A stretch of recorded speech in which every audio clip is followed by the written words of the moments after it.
दुनिया में ना जाने ऐसे कितने लोग हैं जो भूत प्रेत, झाड़ फूक और टोना टोटका जैसे बेसिर पैर वाली बातों पर हद से ज़्यादा यकीन करते हैं। और यही अंधविश्वास इतना ज़्यादा बढ़ जाता है कि बात उनके जान पर आ जाती है।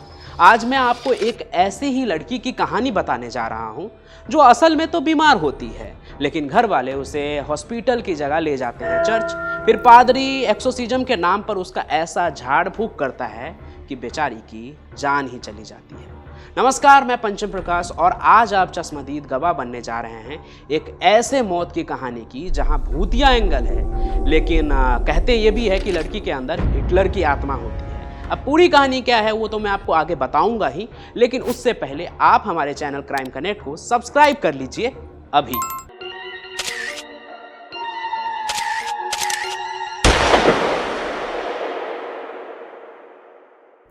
तो ये बात है 1951 की, जर्मनी में एक शहर बावरियाम की।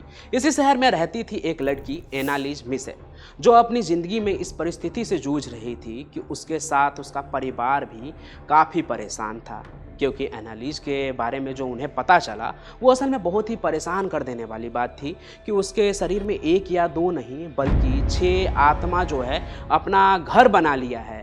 अब साइंस में बिलीव रखने वाले लोगों के गले से नीचे ये बात तो उतरेगी नहीं, लेकिन ये कहानी उसी देश की है जहाँ एक तरह से साइंस को बहुत ज़्यादा अहमियत दी जाती है। लेकिन एनालिज के घर वाले जो झेल रहे थे उसका जवाब तो साइंस के पास भी नहीं था।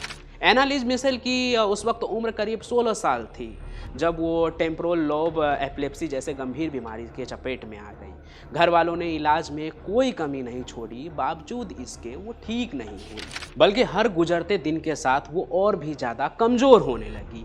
ये बीमारी ही ऐसी थी जिसमें मरीज न सिर्फ अपनी याददाश्त खोने लगता है, बल्कि उसका अपने शरीर के हरकतों पर भी ज़्यादा नियंत्रण रहता नहीं है।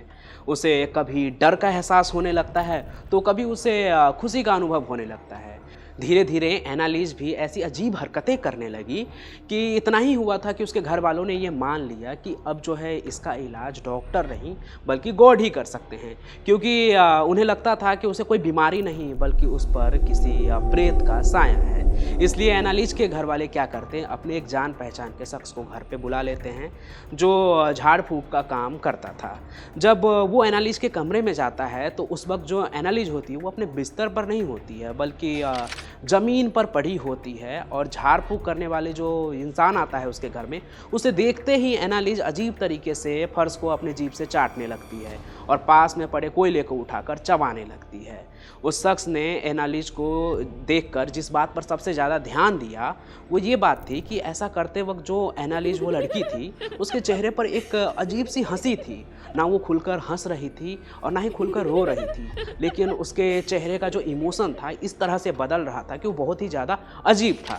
एनालिज की हालत देखकर सभी का जो शक था वो यकीन में बदल गया कि एनालिज जो है वो बीमार नहीं है बल्कि उस पर किसी प्रेत और शैतान का साया है।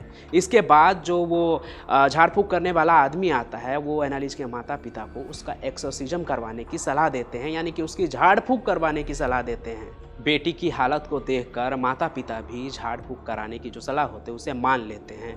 और उसके बाद क्या होता है, झाड़ फूक करवाने के लिए घर में चर्च से 2 पादरी आते हैं और तांत्रिक क्रिया का इंतजाम पूरा करने लगते हैं। एनालिज को मोटी मोटी जंजीर के बेड़ियों से बांध दिया जाता है ताकि वो एक जगह पर टिक के बैठ सके। कई बार उसका झाड़ फूक किया जाता है लेकिन उसकी हालत में कोई सुधार नहीं होता है, बल्कि हर गुजरते पल के साथ उसकी हालत और भी ख़राब होने लगी, क्योंकि वो बीमार थी और उसे इलाज की ज़रूरत थी। लेकिन अंधविश्वास में फंसकर उसके घर वाले उसके जान के साथ ही खेल रहे थे। जब बार बार झाड़ फूक करने पर भी कुछ सुधार नहीं हुआ तो पादरी ने कह दिया कि एनालिज के शरीर में 1 या 2 नहीं बल्कि 6 आत्माओं का कब्जा है। सिर्फ यही नहीं, पादरी ने तो कुछ तंत्र मंत्र के बाद ये भी बता दिया कि आत्माओं का नाम क्या क्या है। पादरी ने बताया कि उसके शरीर में जो पहला आत्मा है उसका नाम नीरो है, जबकि दूसरा नाम जुइस है, तीसरा नाम केन एडम और चौथी आत्मा का नाम तो हिटलर है। 5वीं आत्मा वेंटिन फ्लैशमैन है, बल्कि 6ठी आत्मा का जो नाम है वो लूसीफर है। और इन अलग अलग आत्माओं की जो ताकत है वही एनालिज को जो है ना ठीक नहीं होने दे रहा है। उन्हीं आत्माओं के ताकत के वजह से वो बहुत कमज़ोर हो रही है और उसमें इतनी ताकत आ जाती है उस कमज़ोर एनालिज में कि वो अपने माता पिता को भी उठा के पटक देती है, अपने नाखूनों से बुरी तरह हमला करने लगती है और तो और पादरी को भी कभी कभी नोचने लगती है। आलम ये हो गया था कि एनालिज के कमरे में घुसने से पहले लोग कई बार सोचने लगे थे, लेकिन दूसरी तरफ एनालिज की हालत ऐसी थी कि उसे किसी भी वक्त समझ लीजिए कि कुछ भी हो सकता था। लेकिन फिर भी पादरियों ने अपना तंत्र क्रिया जो है रोकते नहीं है, वो सिलसिला जारी रहता है और कई दिन तक कई बार तंत्र क्रिया करने लगे और लगातार झाड़ फूँक का इतना असर हुआ कि अचानक से एनालिज का जो रवैया जो है ना वो बदल गया। वो खुश रहने लगी, हंसने लगी, सबको हंस हंस कर बातें करने लगी, अच्छे ढंग से अपने बीती जिंदगी के बारे में सुनने लगी, खुद भी बताने लगी। घर वालों को ऐसा लगा कि झाड़ फूँक का तो बड़ा अच्छा असर हुआ है और उसकी बेटी अब ठीक होने लगी है। लेकिन घर वालों की जो खुशी होती है ना, ये ज़्यादा दिनों तक रहती नहीं है, क्योंकि उसके बाद अचानक से एनालिज जो है ना वो खाना पीना सब कुछ बंद कर देती है, छोड़ देती है और उसका सेहत जो है बहुत ही तेज़ी से जो गिरना शुरू हो जाता है। माता पिता एक बार फिर से परेशान हो जाते हैं, वापस से पादरी के पास जाते हैं और बताते हैं, तो पादरी कह देता है कि उसके अंदर जो शैतान छिपा है ना वही उसे खाने से रोक रहा है। जिसके बाद पादरियों ने एक बार फिर से झाड़ फूँक का सिलसिला जो है शुरू कर दिया और 30 जून 1978 के रात में जब उसका आखिरी बार झाड़ फूँक हुआ तब पादरी से जो एनालिज है वो कहती है कि अब वो पूरी तरह से थक चुकी है, अब उसे अपने इस शरीर से छुटकारा चाहिए।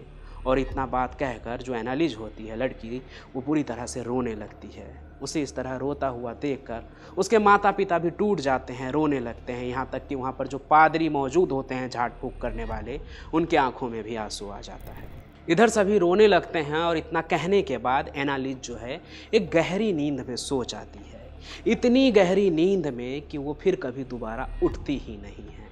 बाद में जब डॉक्टर्स जो एनालिज का पोस्टमार्टम करते हैं उसके बाद मौत की वजह वो बताते हैं कुपोषण के वजह से उसकी मौत हुई। तब डॉक्टर ने एनालिज के घर वालों से ये भी कहा कि अगर सही वक्त पर सही तरीके से इसका इलाज किया जाता तो शायद उसकी जान बच सकती थी। लेकिन उन लोगों ने डॉक्टर की इलाज के बजाय दकियानुसी तरीक़ों को चुना और उस बच्ची को अपनी जान गंवानी पड़ी। ये कहानी आज से करीब 70 साल पुरानी है, लेकिन आज भी भारत में ना जाने कितने ही लोग जो बीमार लोगों को डॉक्टर के पास नहीं लेकर जाते हैं बल्कि किसी तांत्रिक ओझा के पास ले जाते हैं कि वो अपने जादू टोने के मदद से उस मरीज़ को ठीक कर देंगे। ऐसा पॉसिबल नहीं है, इसलिए आप अपना ख्याल रखिए और इस तरह के दकियानुसी बातों में नहीं फंसिए। ना तो अंधविश्वास में फंसिए, नहीं फैलाइए, क्योंकि अंधविश्वास फैलाना भी जो है ना एक तरह से जुर्म है। और आज की कहानी में आपने देखा ही कि अंधविश्वास में फंसकर कैसे एक मासूम लड़की की जान चली गई। हम क्राइम कनेक्ट पर ऐसी ही कहानियां लेकर आते हैं जो आपको सतर्क कर सकें और सतर्क आप रहकर खुद को बचा सकते हैं। तो हर रात 8 बजे क्राइम कनेक्ट पर एक नई कहानी देखने के लिए आप अभी हमें सब्सक्राइब कर लीजिए। नए सफ़र में हम मिलेंगे, तब तक के लिए धन्यवाद।